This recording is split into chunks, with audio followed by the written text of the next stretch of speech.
நான் சென்ற முறை அமெரிக்க நாட்டிற்கு வந்த பொழுது என்னுடைய ஒரு அனுபவத்தை இங்கே பகிர்ந்து கொண்டேன். Washington D C. எப்பொழுதும் எனக்கு உள்ளுக்குள்ளே ஒரு தேடல் அதிகம். என்னுடைய இனம் மிகப்பெரிய இனம், மிக பழமையான இனம். கல் தோன்றி மண் தோன்ற காலத்தை வாழ் தோன்றிய மூத்த குடி தமிழ் குடி. ஆனால் இன்றைய இளைஞர்கள் அதை ஏற்க மறுக்கிறார்கள்.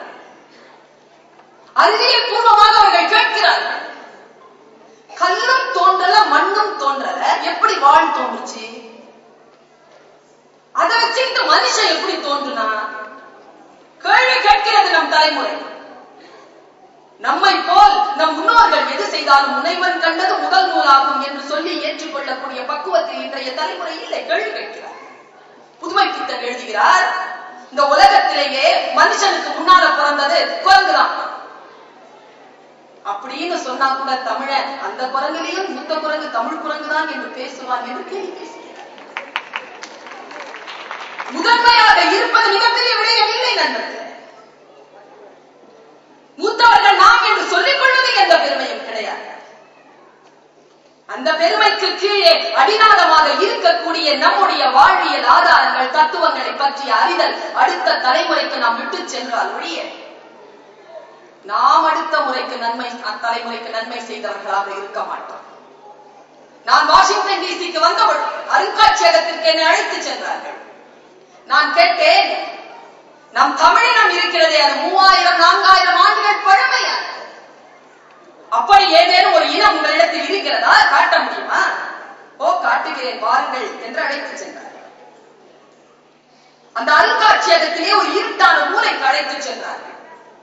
இங்கே பாருங்கள், எகிப்திய நாகரிகத்தை நாங்கள் அருங்காட்சியகத்தில் வைத்திருக்கிறோம் என்று காட்டிய பொழுது ஒரு கூடாரத்திற்குள் ஒரு மனிதன் கிடக்கிறான்.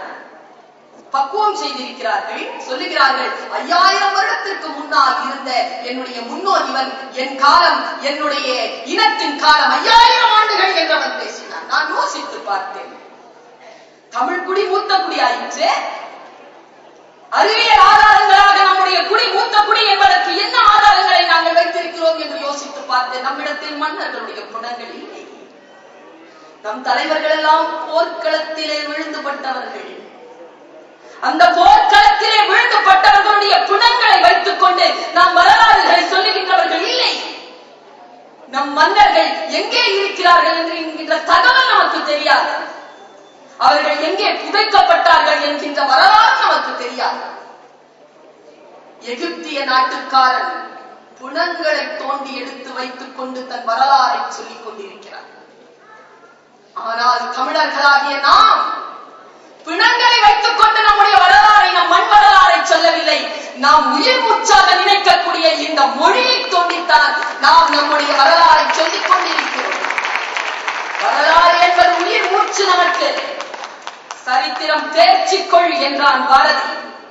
அந்த சரித்திரத்தின் அடிநாதமாக நம்முடைய மண்ணை நாம் வைத்துக் கொண்டிருக்கக்கூடிய அந்த விதம் நாம் பேசுகின்ற மொழியில் தான் இருக்கிறது. யோசித்து பார்க்கிறேன், மண் பறிக்கப்பட்ட சூழல் நமக்கு இருக்கிறது. பன்னெடும் காலமாக அந்த சூழல் நமக்கு இருந்து கொண்டுதான் இருக்கிறது. இங்கே வரவேற்புரை நிகழ்த்திய பொழுது தலைவர் முத்துவேல் செல்லையா அவர்கள் ஒரு கருத்தை சொன்னார்கள்.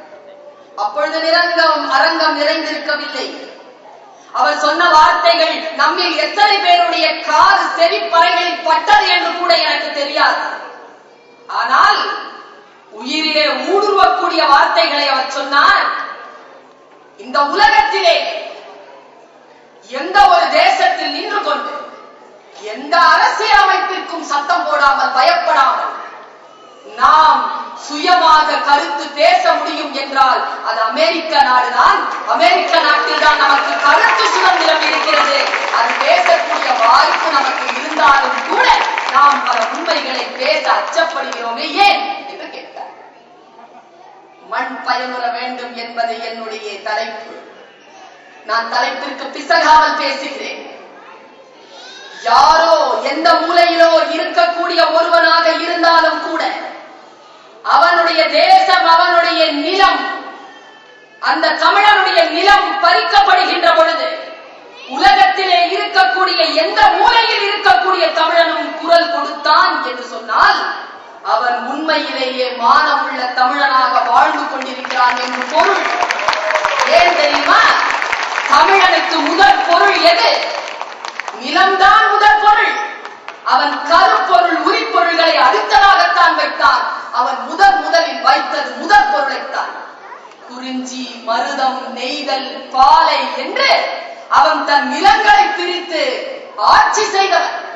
அந்த நிலங்கள் அவனிடமிருந்து பறிக்கப்படுகின்றன என்று சொன்னால், அதற்கு குரல் கொடுக்க முடியவில்லை என்று சொன்னால், அதற்கு வேதனை கண்ணீர் ஊக்க முடியவில்லை என்று சொன்னால், உயிரோடு இருந்து என்ன பிரயோஜனம் என்று கேட்கிறார். உண்மைதானே? உண்மைதானே? பாரதியின் வார்த்தைகளில் சொன்னால் எனக்கு இப்படி சொல்ல தோன்றுகிறது. அச்சமும் பேடிமையும் அடிமை சிறுமதியும் உச்சத்தில் கொண்டாரடி கிளிய ஊமை சனங்கள். நெஞ்சில் உரமுமின்றி நேர்மை திறமுமின்றி வஞ்சனை சொல்வாரடி கிளியே வாய் சொல்லி வீரடி. உப்பென்றும் சீனி என்றும் உள்நாட்டு சேலை என்றும் செப்பித் திரிவாரடி கிளியே செய்வதறியாரடி என்று பேசினானே, அந்த சூழ்நிலையில் தான் நாம் இருக்கிறோம். ஒரு விஷயத்தை ஞாபகம் வைத்துக் கொள்வோம். நம்முடைய தலைமுறைக்கு நாம் விட்டு செல்லக்கூடிய விடயங்களில் கொஞ்சம் கவனமாக இருக்க வேண்டும் பெருமக்களே. 2 நாட்களாக நான் இந்த அமெரிக்க தேசத்தில் அவதானித்துக் கொண்டு இருக்கிறேன். 15 வயது குழந்தைக்கு நாம் தமிழில் பேசினால் தமிழில் பதில் சொல்ல தெரிகிறது. 7-8 வயது குழந்தைக்கு நாம் தமிழில் பேசினால் ஆங்கிலத்தில் தான் பதில் சொல்ல தெரிகிறது. இன்னும் 2-3 ஆண்டுகளில் நாம் தமிழில் பேசினால் அந்த குழந்தைக்கு புரியாமல் போகக்கூடிய அபாய நிலையிலே அபாயமணி அடிக்கக்கூடிய நிலையில்தான் நம்முடைய சமுதாயம் இருக்கிறது என்பதை நீங்கள் நினைவு வைத்துக் கொள்ளுங்கள். அந்த சமுதாயத்தை நாம் திருப்பி எடுக்க வேண்டும் என்று சொன்னால் அடிப்படையிலே சில வேலைகளை நாம் செய்தாக வேண்டும். நம்முடைய குழந்தைகளுக்கு தமிழை அறிமுகப்படுத்தும். பாரதியை, பாரதிதாசனை, கம்பனை அறிமுகப்படுத்தும். அவர்களுக்கான போராட்ட வாழ்க்கை அவர்களுக்கு அறிமுகம் செய்து வைப்போம். ஒரு இழிநிலை இது என்ன தெரியுமா? நம்முடைய சமுதாயத்திற்கு வந்த இழிநிலை என்ன தெரியுமா? நம்முடைய வாழ்க்கை